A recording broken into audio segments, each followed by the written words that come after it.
So, good day everyone. I am Mickaella Salumag and I'll be discussing about the chapter 20, which is about the coolant. So, for the learning objectives at the end of chapter 20, the students will be able to explain the purpose and function of coolant. Next one is to identify different types of coolant.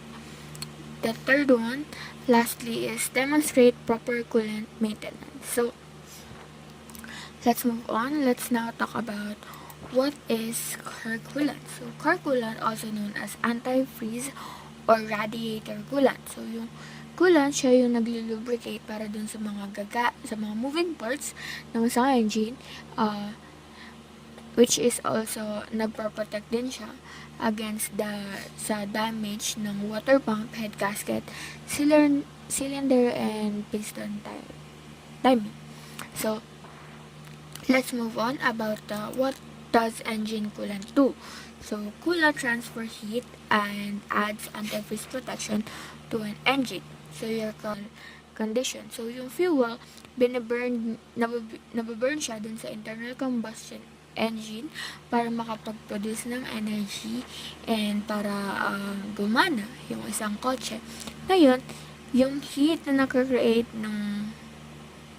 yung heat na natitira, which is mayroon mga natitirang energy. So, the typical combustion temperature nga is 2,000 degrees Fahrenheit and minsan umaabot siya pataas ng 4,500 Fahrenheit.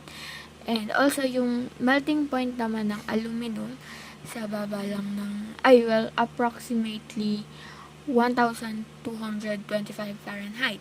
So, yung engine cooling issues, it's somehow linked to a significant number of engine breakdowns, which is yung engine coolant is nakakapag-protect siya pinoprotect niya yung engine and yung minamaintain niya yung proper operating temperature ng isang engine. So, it also takes care of the lubrication process as it greases up the engine moving parts, preventing the damage of, ito na nga yung the head gasket, the water pump, the cylinder, and piston timing. And let's move on sa how does engine coolant work. So when the engine running, yung coolant, tuloy-tuloy lang siya nagsisirculate dun sa engine, pabalik dun sa radiator. So, yung coolant, yung nag-exit siya dun sa bottom of the radiator after niya maging malamig, and it drawn sa water pump, which is pinapump niya yung engine block and head, which is ina-absorb niya yung excess heat to control the engine temperature, which is the coolant is then returned to the top of the radiator where it's cooled again, which is yun nga, patuloy nga siyang umiikot lang kapag dun sa engine. So, in short, ito yung step by step. The water pump or coolant pump circulates coolant throughout the system. Second is the radiator conducts heat away from the coolant. Third one is radiator hoses connects the part of the cooling system. And the next one is the fan pulls air through the radiator when the vehicle is not moving fast enough to move the air. And the last one is the thermostat controls the temperature of the coolant. So, yung thermostat, sobrang halaga niya dahil siya yung nakakapag-detect kung kailan cooled na yung coolant para bumalik na ulit siya dun sa radiator. And next one is, what is car coolant made of? Saan nga ba gawa yung car coolant made of? So, all automotive coolants are glycol-based, which is common coolants consist of a mixture of ethylene glycol with additive packages and some water. So, it is made of glycol-based and nagkakonsist siya ng ethylene glycol and water. So, meron pang isang car coolant, which is meron naman siyang propylene glycol. Yung difference niyan is yung kapag may propylene glycol, yung car coolant, less toxic siya. So, I will now introduce you the 6 types of coolant. The first one is inorganic acid technology coolant, which is, or IAT. This coolant is the conventional coolant that was used on older vehicles for many years. So, however, dahil meron ng bagong technology ngayon, superior na yung heat transfer abilities, and syempre nag-i-improve siya para makakapag-produce sila ng corrosion protection. So, the next one is organic acid technology coolant. They are available in several different colors, ranging from dark green and orange to pink and blue. So, itong organic acid technology coolant, it performs about the excellent corrosion protection. So, after nung inorganic, nagkaroon ng organic acid technology kasi nagpropose siya nung corrosion protection and yung heat transfer properties na which is mas safe, and yun nga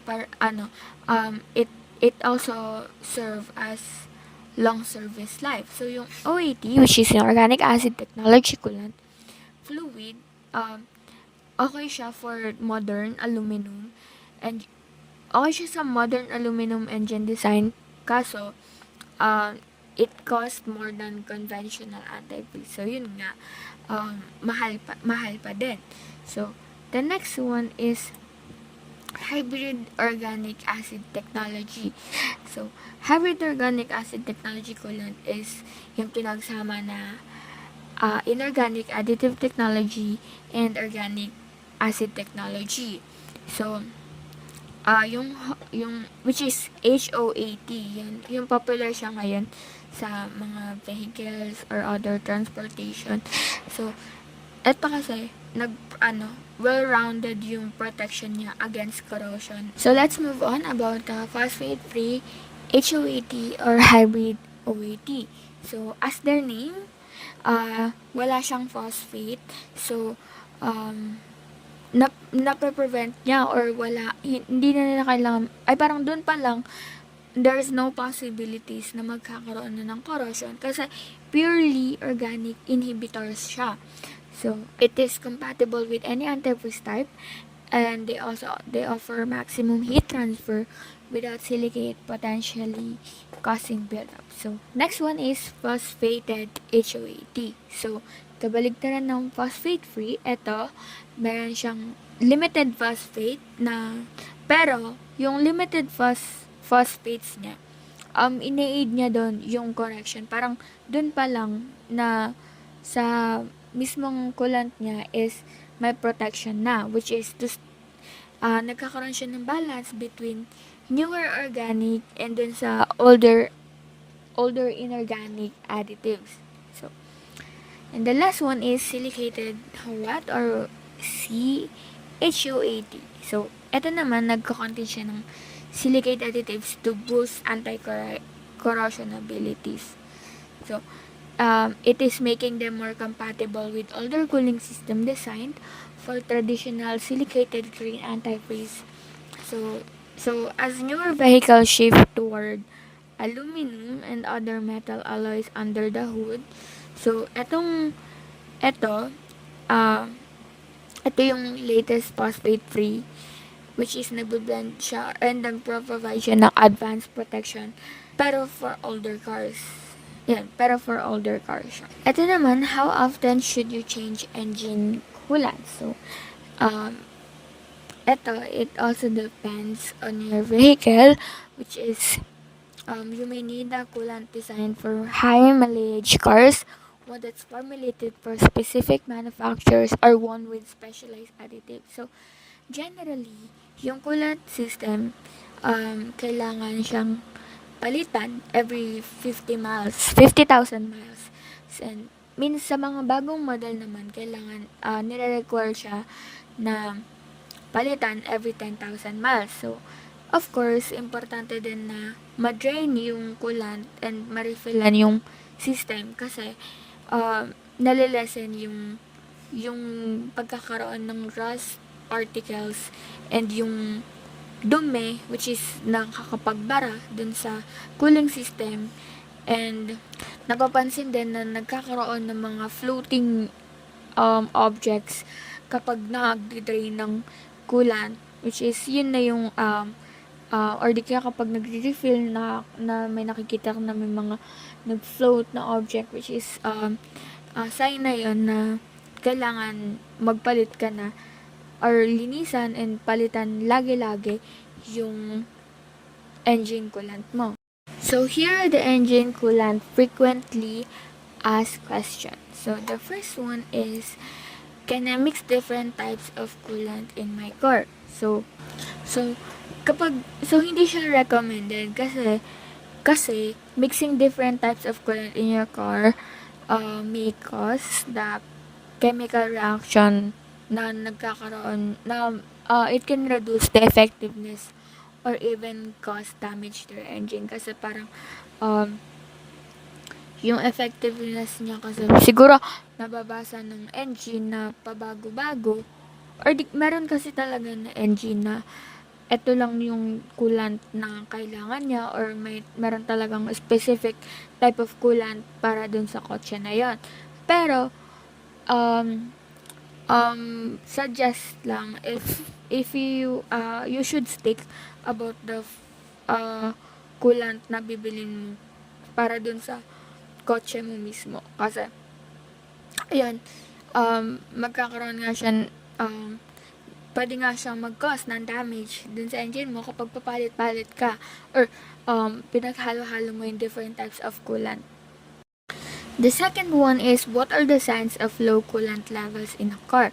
So, yung kung naghahanap ka ng mga signs na yung coolant, which is nag-i-include siya ng, yun nga, may possible overheat, and yung may mga tulo, may nanggagaling na smoke dun mismo sa engine na hindi dapat nagkakaroon ng smoke, and mismo mapapansin mo din siya dun sa performance ng isang engine.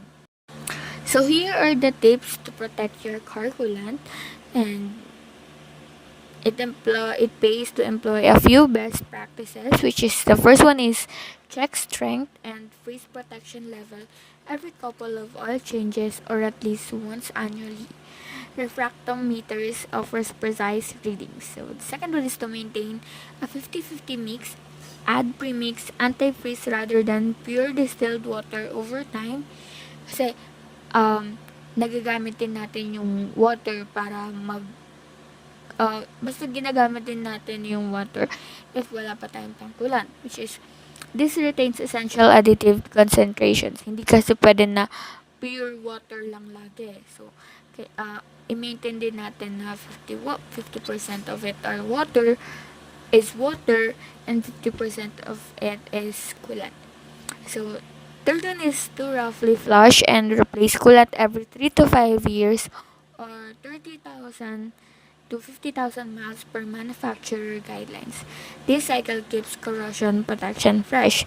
So nasabi na nga natin kanina na it needs to be changed kasi ang daming possible problem if hindi natin pinapalitan yung coolant natin. So the fourth one is stick with the current coolant to avoid contamination when adding any leak fluid. Never top up with other formula types. So katulad nga din na nabanggit kanina na hindi talaga advisable na papalit-palit tayo ng type of coolant kasi nagkakos din siya ng damage or performance issue dun sa mismong engine. So the last one is watch for leaks around the hose connection, have minor seats at clamps or whip holes addressed promptly before major components damage occurs. So watch for leaks around hose connection. So this is protection about dun sa car coolant. So siguro yung panglima, ang gawin natin siya palagi din or even though weekly ganun or every time na magpapalit tayo ng coolant, which no, di pa lang papalit ng coolant every time na nagkakaroon tayo ng, chinecheck natin yung engine natin. And here is for the conclusion of the whole chapter 20. The modern engine cooling system play a vital or often underappreciated role in daily and severe driving conditions, with temperature ranging from below freezing through the blistering summer heat. The right water and anti-freeze combination keeps your motor humming within safe limits. Choosing a formula designed to match metals and sealing materials under your hood will minimize corrosion over thousands of miles. With a quality coolant flowing through robust components, your ride will stay calm and collected for years of trouble-free journeys. And this is for my references, and thank you.